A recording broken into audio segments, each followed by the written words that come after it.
Bueno, seguimos en el streaming del Instituto de Estudios y Formación de la CTA Autónoma.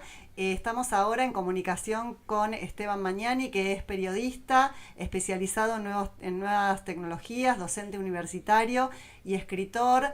Tuvo durante varios años una columna en la TV pública sobre estos temas, así que bienvenido Esteban y muchas gracias por conectarte con nosotros.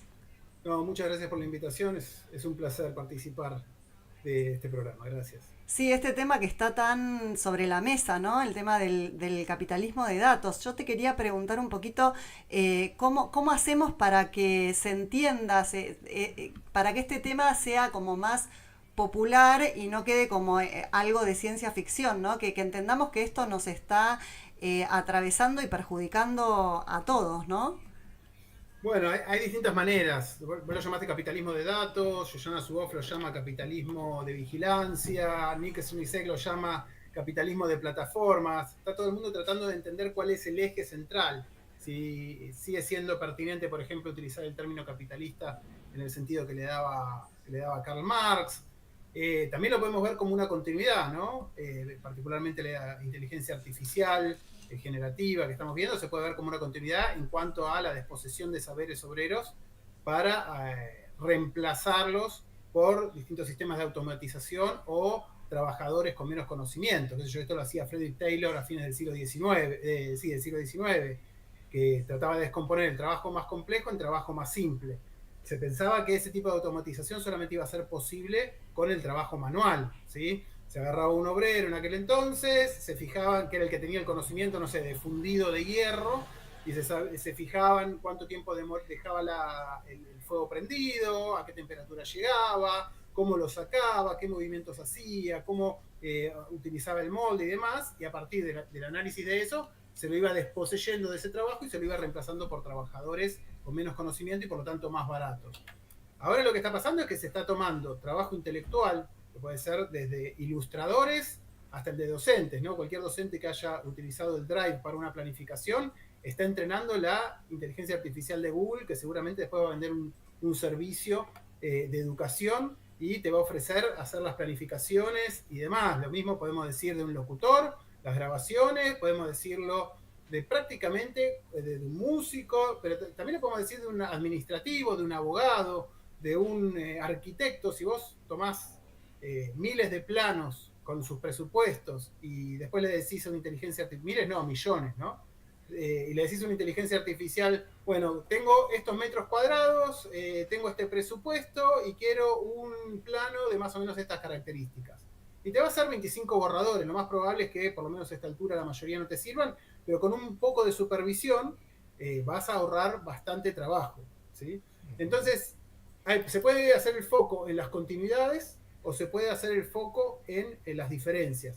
En cuanto a las diferencias, lo sorprendente es cómo la cantidad de datos permite conocer, armar perfiles muy detallados de las personas, prever de alguna manera qué cosas van a hacer y después incluso generar lo que Shoshana Zuboff llama economías de acción, ¿sí? Generar comportamientos. Esto se vio, por ejemplo, con Pokémon Go, ¿sí? El jueguito ese, donde a partir de la ludificación de tu deambular por la calle, persiguiendo Pokémones, que muchos asociaban con lo que uno hacía de chico juntando figuritas. La diferencia era que los ibas cazando por la calle y era mucho más divertido, pero digamos, ¿qué puede tener de malo eso? Si es súper, súper divertido. Bueno, McDonald's y Starbucks le pagaban a la empresa para que, sobre todo en los horarios en los que ya habían estado deambulando bastante los jugadores y podían tener hambre, llevarlos siguiendo a estos Pokémones a esos lugares y eventualmente lograr venderles una hamburguesa, un café o alguna colación aprovechando esa visita. Entonces, hay continuidades y hay rupturas.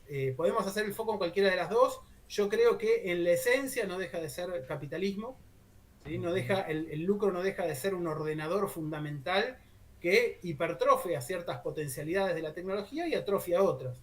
Una pensadora estadounidense decía, estamos utilizando las mejores en este momento, ¿no? Pensando en el modelo de las plataformas de redes sociales y algunas otras, que tienen el foco en la venta de publicidad y la microsegmentación. Y decía, estamos usando los mejores recursos tecnológicos, las mejores infraestructuras, las mejores mentes y la mejor infraestructura para que la gente haga clic en publicidad. Ujú, Entonces, ahí tenemos un problema, ¿no? ujú. Solo Eh, porque es rentable, obviamente, ¿no? sí, te quería hacer una consulta sobre, por ejemplo, porque yo fantaseo un poco todavía con la inteligencia artificial, ¿no? A veces dudo un poco de la inteligencia natural o humana, y pienso que la inteligencia artificial no, es muy difícil que sea otra cosa que un apéndice del poder. Sí, sí, es que está desarrollado por el poder con una lógica de poder y poniendo plata con cosas que devuelvan esa inversión. Claro. Ahora se están invirtiendo solamente entre las cinco grandes, se calcula que en 2024 van a invertir 40.000 millones de dólares en el desarrollo de inteligencia artificial. 40.000 millones de dólares, ya lo publiqué en una nota, lo dije en varias ocasiones, el proyecto Manhattan, a plata de hoy, ¿sí? 3 años para ganar la guerra con toda la energía de un país puesta atrás, salió 2.500 millones de dólares. ¿Sí? Con las mejores mentes de ese momento. Ahora vos tenés 5 empresas que gastan 16 veces eso y que están produciendo un problema ambiental directamente por los niveles de consumo de energía que requieren esos servidores para entrenamiento y después para procesamiento. Y aparte, no es que vos entrenás la inteligencia artificial una vez y ya está. Después tenés otro modelo, encontrás otras fuentes de entrenamiento, tenés que volver a entrenarla permanentemente. O sea, vos también tenés las consecuencias ambientales de esto. Es una locura que solamente tiene sentido, desde mi punto de vista, obviamente, si la pensás en términos económicos. ¿Por qué? Porque la inversión a ver, estamos en una época donde la tecnología está muy imbuida de la lógica financiera. ¿Sí? Lo que se aprendió con Google es que vos tenés un riesgo muy alto, una inversión muy grande, pero que el que gana se queda con todo. ¿Mm? Ujú. Se queda con todo el nicho en el cual arrancó, ¿no? Las búsquedas de Google no tiene competidores Google. Después Facebook con las redes sociales, obviamente ahora sí tiene competencia, sobre todo por el lado de TikTok. Twitter nunca logró ser realmente un problema, salvo simbólico. Entonces, la idea es que se produce lo que Nick Swisek llama efecto de red. El que, si vos tenés una plataforma que ofrece transporte, bueno, la gente va a ir a donde haya más autos y donde sea más barato, ¿sí? Y donde haya mayor cantidad de choferes y tenga menos espera. Entonces, ¿qué hace Uber? Pierde plata durante 12 años, pero no pierde un poquito de plata, pierde mucha plata apalancado por los fondos de inversión para destruir el mercado de los taxis, destruir otros competidores y después quedarse, cuando tiene el monopolio, el control del mercado, puede empezar a cobrar lo que quiera y ahí sí garantizarse que empieza a ganar plata. Bueno, no le salió de todo bien porque le surgieron otros competidores que lo usaron en realidad como punta de lanza porque Uber fue particularmente agresivo. Pero en principio esa es la lógica. En la inteligencia artificial pasa exactamente lo mismo. Vos tenés que estar dispuesto a perder muchísimo dinero, es muchísimo el riesgo porque otro te puede madrugar, pero si vos lográs ganar esa carrera, después tenés la punta y podés hacer lo que quieras. Peter Thiel, fue uno de los fundadores de PayPal, es uno de los tipos de ultraderecha, recontra, super archiliberal en los Estados Unidos, publicó ya hace varios años un artículo que decía, la competencia es para los tontos. ¿Sí? Entonces, si vos tenés suficiente dinero, haces un dumping espantoso, destruís a cualquiera que te quiera competir, porque vos tenés la plata de Wall Street atrás, y con eso te garantizás que vas a controlar ese mercado. Y si no, también por lo menos pudiste inflar una burbuja y hacerle creer a otro que ese mercado iba a dar tanto dinero y vender las acciones antes de que la gente empiece a sospechar que no era tan rentable como se pensaba, ¿no? Qué complicado, yo me quedé medio sin palabras Es ante este que panorama.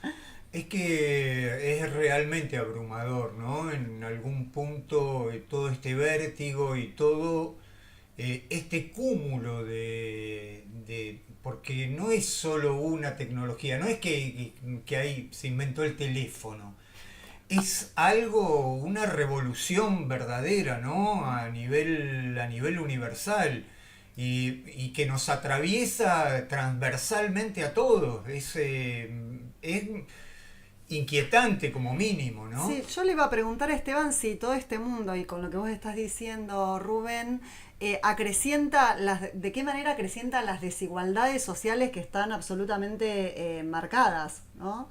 El acceso a la tecnología o el no acceso a la tecnología. Sí, bueno, el capital busca su ganancia. Entonces, si antes para darte una idea, antes las publicidades se dividían entre montones de medios de todo el mundo, y que eran pocos, aparte, ¿no? La gran torta en Argentina se la llevaba el grupo Clarín y después había alguno más, pero algo del dinero ese llegaba a medios más pequeños, medios barriales y demás.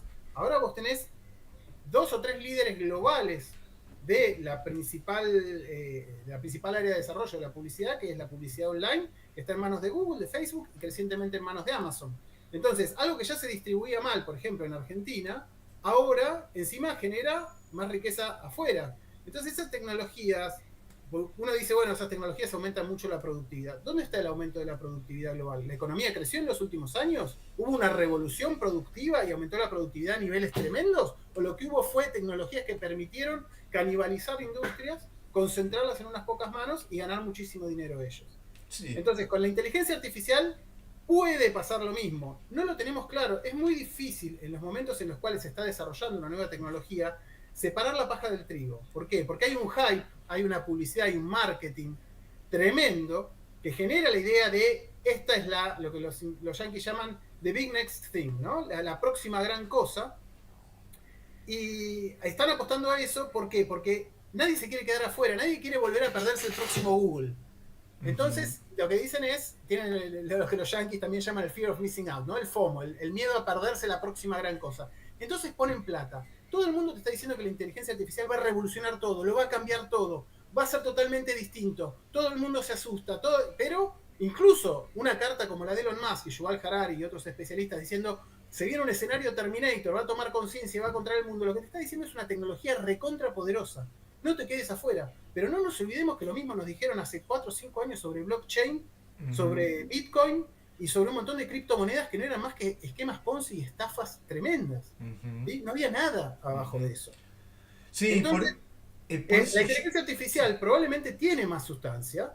¿Sí? De hecho, hay cosas concretas, pequeñas por ahora, no son masivas, pero hay cosas concretas. Porque, bueno, el asombro que nos produjo ChatGPT es tremendo y hay mucha gente que lo está usando para pequeñas cosas. Pero tiene problemas que no está claro si se van a poder resolver. El tema de las alucinaciones, el tema de la endogamia. ¿Sí? Hay temas que son limitantes y son limitantes que no se resuelven solamente con más entrenamiento.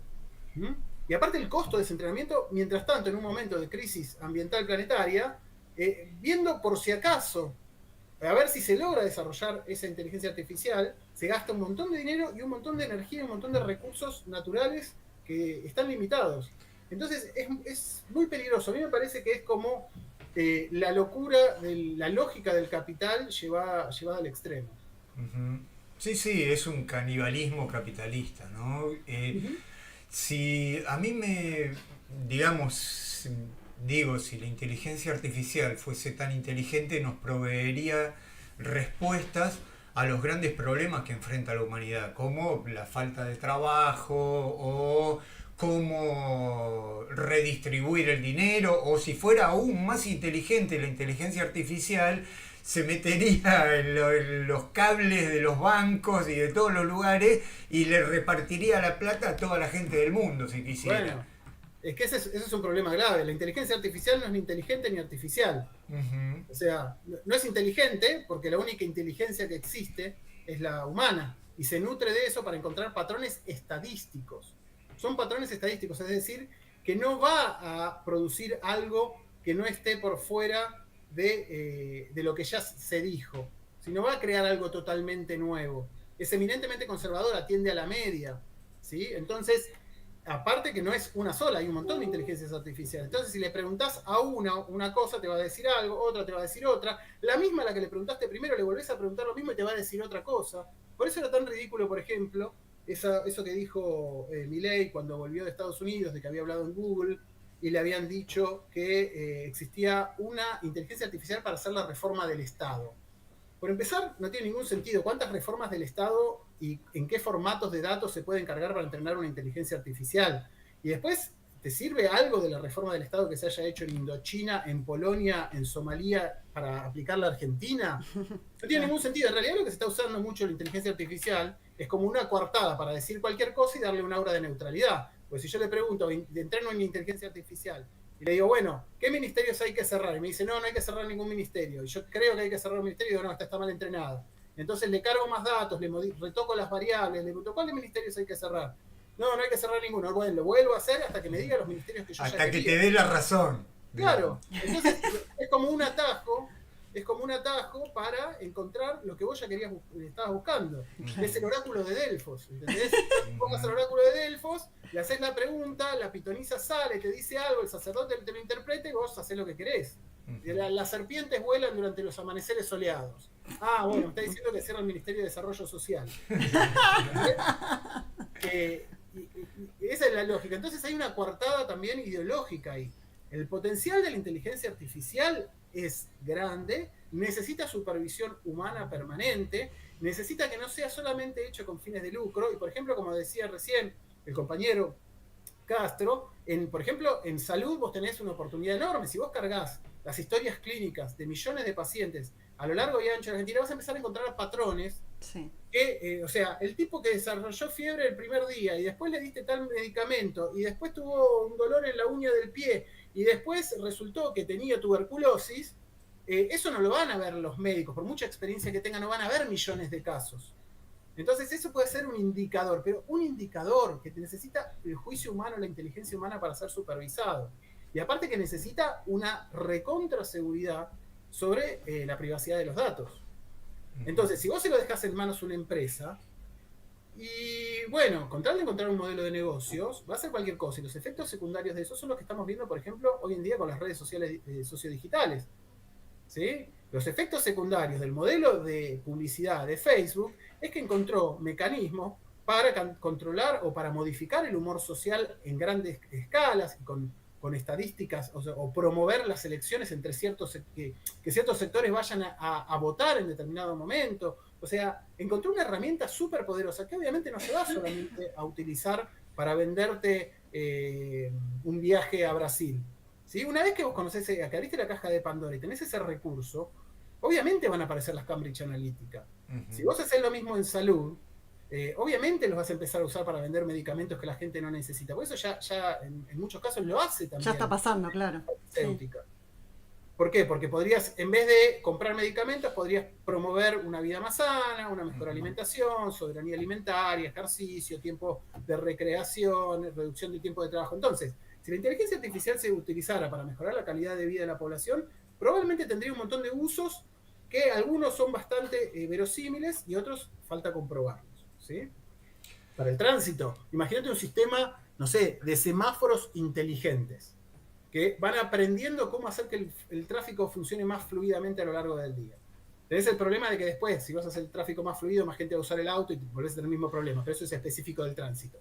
Pero tenés un montón de cosas que podés ir probando. El tema es que esos desarrollos que benefician al conjunto, no necesariamente, o muy probablemente no tengan un modelo de negocios atrás. No lo financia nadie, digamos.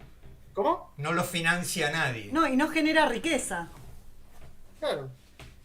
Porque si yo agarro y te vendo a vos, bueno, que un poco lo hace Google Maps, pero lo ofrece gratuitamente, que es, bueno, ¿cuál es el recorrido para llegar más rápido de tal lugar a tal lugar? Y se lo comparte a todo el mundo, ya dejamos de llegar todos más rápido. Entonces, hay algo de la exclusividad, de no compartir, que también es esencial para muchos de estos servicios. Sí, sigue siendo, como decías al principio de la charla, sigue siendo capitalismo al fin y al cabo, ¿no? Otro tipo de capitalismo, pero capitalismo al fin, que digamos, todo este negocio se mueve por el afán de lucro, ¿no? Y por la ambición de generar riqueza y cada vez más riqueza. Y ahí te hago una pregunta que quizás nos puedas responder. ¿Hay desarrollos estatales en inteligencia artificial? No soy un especialista en el tema, pero sí, se hacen desarrollos. Desde, por ejemplo, la Fundación Sadowski, se asocian con empresas para ver cómo se puede implementar alguna inteligencia artificial sensata para agilizar procesos, para reducir tiempo perdido, etcétera, etcétera. Entonces ahí sí se pueden aplicar cosas. Sé que desde distintos... Lo que pasa es que vos, para hacer inteligencias artificiales generativas de cierta envergadura, necesitas asociarte a nivel continental, por lo menos. Pero bueno, aparte estamos en un momento donde se reduce el presupuesto para ciencia, entonces es cada vez más difícil. Sí, sí, digamos que el modelo de país que propone el gobierno argentino no da la sensación de que nos vaya a beneficiar con desarrollos tecnológicos. De hecho, creo que lo más probable es que destruya los pocos desarrollos tecnológicos que pueda tener la Argentina, ¿no? No, bueno, si van por INVAP, imagínate lo que pueden hacer por el resto. Una empresa autosustentable que siempre supo encontrar alguna forma de sobrevivir a cualquier crisis que haya habido, vendiendo reactores en Egipto, en Australia, desarrollando energía eólica, desarrollando satélites, lo que sea.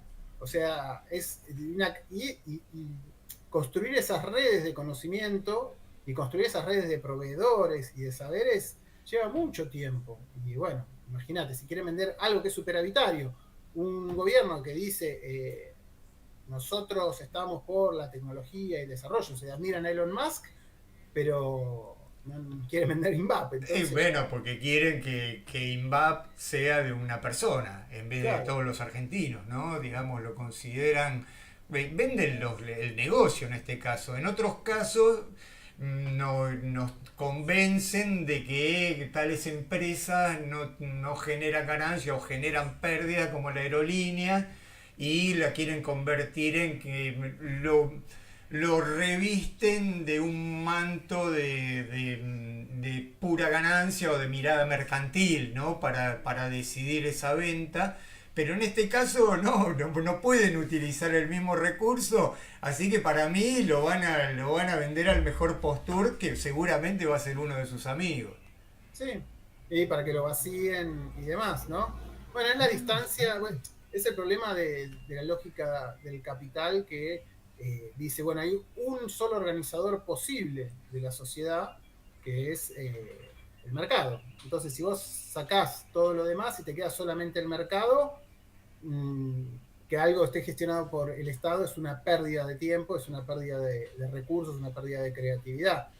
El tema es que, bueno, las experiencias de qué pasó con YPF o qué pasó con Aerolíneas cuando se la vendimos a otra fue que la saquearon, porque compraron por 2 mangos, vendieron la infraestructura y no quedó nada.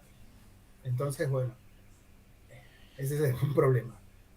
Sabemos que estabas con el tiempo acotado, no queremos ser ociosos y quitarte más tiempo, que sabemos que tenés más tareas en el día de hoy y que te agradecemos de todo corazón esta participación. Bueno, muchas gracias y cuando quieran volvemos a hablar. Muchas Vamos a gracias, ver si más Esteban. adelante la inteligencia artificial generativa queda más claro para qué sirve, para qué se puede usar, para qué se puede implementar a escalas y no ya en ejemplos más pequeños. Y bueno, posiblemente en unos meses el panorama esté un poco más claro. Muchísimas gracias, Esteban. Y bueno, seguimos en contacto porque seguramente vamos a seguir desarrollando este tema que es muy, muy, muy amplio y es lo que se viene, así que te vamos a seguir llamando seguramente. Muchas gracias. Un placer, nos estamos viendo. Nos vemos, gracias.